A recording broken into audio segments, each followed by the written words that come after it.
Hi Gauri, how are you?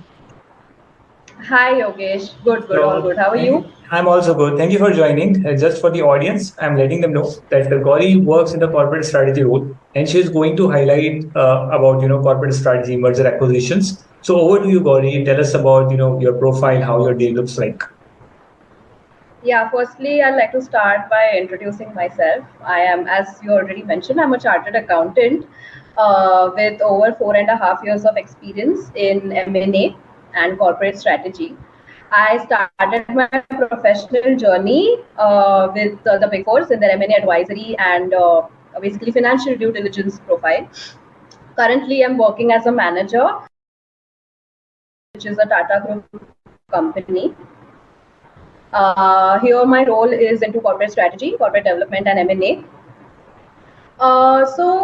My profile predominantly encompasses two broad roles. One is the corporate development or M&A, and second is the strategy part of it. Okay, so I'll start off with M&A. My responsibility is primarily managing an execution of an end-to-end transaction that my company is looking into. The transaction can be anything, let's say a merger or acquisition or a small strategic investment in another company. Or it can also be a simple strategic alliance like a joint venture or an intellectual property transfer of sorts. Okay, what we do, what my team does here is scout for different inorganic growth opportunities, uh, uh, make presentations around it, take the idea if they are aligned with our long-term business objectives, take it to the senior management, run it through them. In order to do this, we deep dive into the company, analyze the company really well, look at their valuations, perform financial modeling, look at the competition, and perform due diligences and a lot of things that go into an end-to-end deal process, right? All right. Right So till deal execution part of it. correct. Gauri, so Yeah, yeah, I'll point out something here. Number one is you focus on the inorganic growth. That means acquisitions and mergers. That is the primary focus. right, Secondly, your team does right. the everything for the company, the what does. Is that right? So they can always hire big fours. Yeah, that's right. They can always take advisory, financial due diligence, or transaction advisory, deal advisory services of big four. Do you take those services or you do it Absolutely. internally? So, Yogesh, whenever a deal is happening, a deal is a big affair, right? There are Absolutely. multiple parties which get involved at different stages of a deal process. So these consultants come in at a very later stage, right? Hmm. When Hmm. things have started materializing, and we need advices on very specific things in the deal process. Hmm. So let's say for a due diligence, we do hire advisors, but they would be advising only on the due diligence part of it. Again, in due diligences, there are multiple due diligences. There are legal, commercial, financial, taxation. So we hire different teams for each of these diligences. What our responsibility as a corporate strategy team is to get insights from all these individual advisors, consultants, and look at the bigger picture out there, right? Like get a bird's eye view of everything and Hmm. convey the key messages to the senior management and the people at the top, basically. Understood. So this is what our role is. And to do this, we of course need to have an understanding of everything that happens at the back end. So as I mentioned previously, I was a part of the financial due diligence team, right? Before this. So I know what happens in due diligence. So I have an idea what all this encompasses, which is why Hmm. I can actually work in a bigger picture role. They need people who knows about that stuff, financial due diligence, legal due diligence, or Yeah, about the modeling valuation part. But at the end, you have to pay the absolutely. fees to these, big fours because you need those reports, right, for your Absolutely. satisfaction, right, and for management to, just get a second opinion. They just pay the fees and they get the work done. Absolutely. The thing is, in depth, getting into the things at the right at the bottom of the things is something that requires a lot of time, right? Absolutely. And only these specialists can do that and invest so much time into each and every small thing. So yeah, Absolutely. So whether if we talk about your past acquisitions, whether you take leverage as well? You take debt as well for the acquisition, or it's completely a cash deals? It is all very much subjective. There is no one particular way of doing things. It's a part of the evaluation process. If we try on different, when we are doing making a financial model, we try out different scenarios. We look at different ways of financing, different structures, how a deal can be structured, what can go into the financing, and what is the percentage of debt that can be taken. So there are a lot of things. It's very subjective. Right, but you do leverage buyout deals. Specific. But you do leverage buyout deals. That is of course a part of consideration. Why I'm asking is because if you have any, if you need any leverage for the acquisition part, then we do it for the private equity players. So you can call me as well. So I work in. Oh, is it? Yeah, I work in it's a big bank. So I'll let you offline. So you can just give me a call and need any assistance from the bank side. We will be happy to help you. Sure. There was one more part to it, the strategy part. Yeah. So what we typically do in strategy is liaising extensively with the business teams to assist them in their long-term business planning and also the strategic business decision making, like their organic growth opportunities or organic growth making decisions, right? Maybe getting into a different market, getting into a new product or a new business. Right. And also if they are evaluating a huge capital expenditure, we help them evaluate if it actually makes sense financially. So now talking about the growth path, like you entered into this role, what the growth looks like. You entered as a manager. So if you can talk about how a person can enter into this, corporate strategy and merger acquisition role in any corporate, and from where a person can start up to what level that person can go in 10 years, that will be helpful. Right. So, Yogesh, the thing is, freshers, like a person fresh out of college or just qualified, is not typically taken into this role. I'm not saying it's impossible, but 95% of the times, it's always someone with a relevant experience. And of course, being into this role, spending your career into this role, you can always expect and hope to be a chief strategy officer one day, if you're exceptional, of course. And eventually you will end up in a top management position, at least in the company that you're working for. Of course, if you make pivots, certain career pivots in between, like if you switch to core finance role, you would be making a very perfect profile for a chief financial officer to end up as a CFO of a company. If you pivot to a business side role, you can always hope to become a CEO or an MD of a company. So it's again very much subjective as to how exceptional you are, how much efforts you put in. But of course, this is what you can expect. You can retire as one of the top management personnel of the company. And if you are into consulting, like an M&A consulting role, of course, then there is, of course, it's a very predictable path, right? You start as an associate and you end up as a partner or a senior partner or a country head or whatever.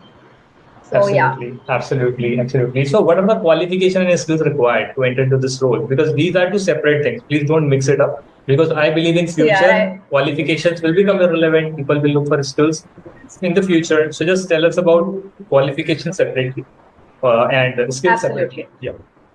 Absolutely. So in terms of qualifications, it is typically an MBA. MBAs are preferred.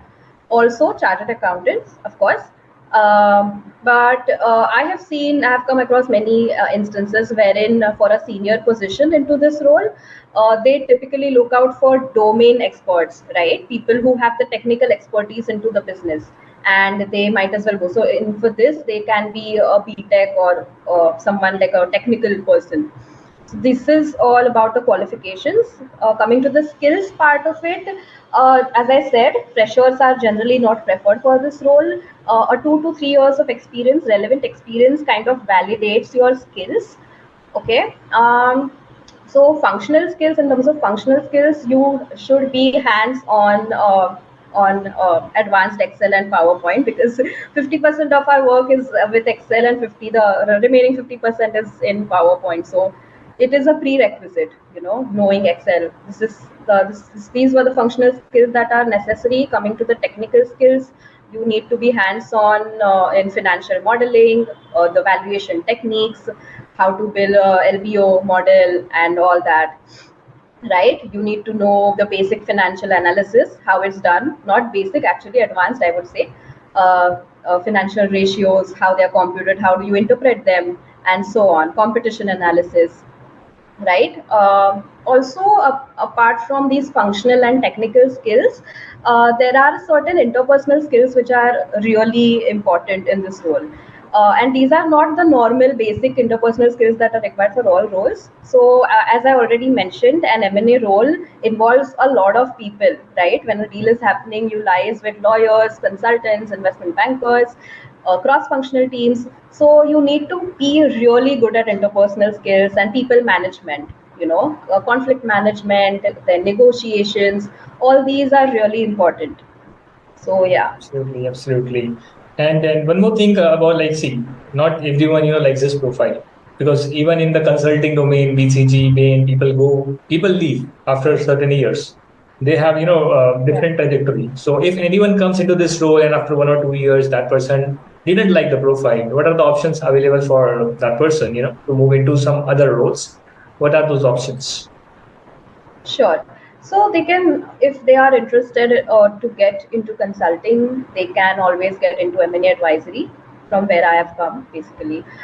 They can get into, there are multiple M&A advisory teams in a big four or in a consulting firm. Typically, there are financial due diligence, commercial due diligence teams. Then there is an investment banking team, lead advisory. Then of course, law, they can't get into the legal due diligence because that requires the requisite degrees and all. But they can always switch to consulting, like an M&A advisory. They can get into investment banking. Also, they can get into investment roles in private equity or a venture capital firm. And of course, they can always pivot to a core finance role in a corporate or a business role, which typically people take up after a corporate strategy role, a business role, a business side role, like a head of business or something. They can do that in a corporate. Great. All right. Now the most interesting question for which the audience are excited about the pay package. So see, we want to ask the range. Like if a person enters into a role that, as you mentioned, that she should be having a 2 3 years of experience. So at that position, what a person gets in what range as per your experience, and maybe after 10 years, how much the salary can go. Okay, so sorry to disappoint you, because there is no specific answer to this. I'll tell you why. In a corporate, it's the salaries and all are very subjective, right? Exactly. And as I So we said, can have a minimum number. are not. Yeah, sure. So freshers are not generally taken. So typically, a 3 to 4 years of experience person can get in, right? And again, it depends on the qualifications of that person and the kind of company, how big the company is. I think, but an entry level position into this company, which is typically an assistant manager kind of a role, would be around. I'm giving a very broad range. It will be between 15 to 25 lakhs per annum, which can go up to 35, 40 as well, if it's a huge company like a big MNC or something. But this is typically the average range for an entry level position. If you are getting into it at a senior position, of course, it will be way above that.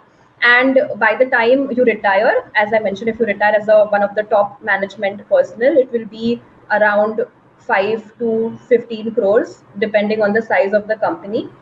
Can go even above that if it's a huge MNC. And typically, of course, in consulting, if you join as an associate, like in an M&A advisory team as an associate, it is around 10 to 11 lakhs as a fresher.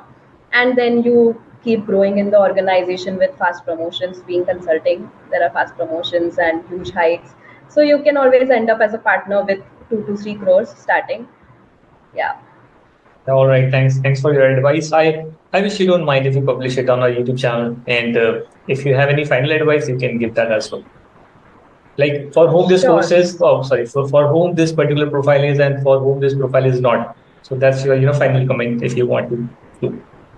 Sure. So, people who are looking out to get into this kind of a role, I would say first just step back and ask yourself why you actually want this role, right? Like an M&A role. Recently I have come across many freshers asking me, even articles for that matter, right? They are like, okay, Riddhi, we want to get into M&A after qualifying. I mean, why? When I ask them why, they are like, okay, it's a very fancy profile, it gives you a lot of money. And this should not be the sole reason to get into a profile. I would say step back, ask yourself why you want it, because it's a very niche profile. Things can get monotonous after a while if you are not passionate about deal making in general, right? So make sure that you have very strong reasons to get into a profile always. And then if you have made up your mind, just put in your best efforts and you can make it. And of course, reach out to me if you need any help in preparation. So thank you for your advice. I hope you enjoyed this session, and people will also enjoy it when it published on our Boost My Career channel. I'll share your LinkedIn profile so that they can contact Thank you, you so and much. you can also help them as well. Yeah, thanks a lot. Perfect. Bye.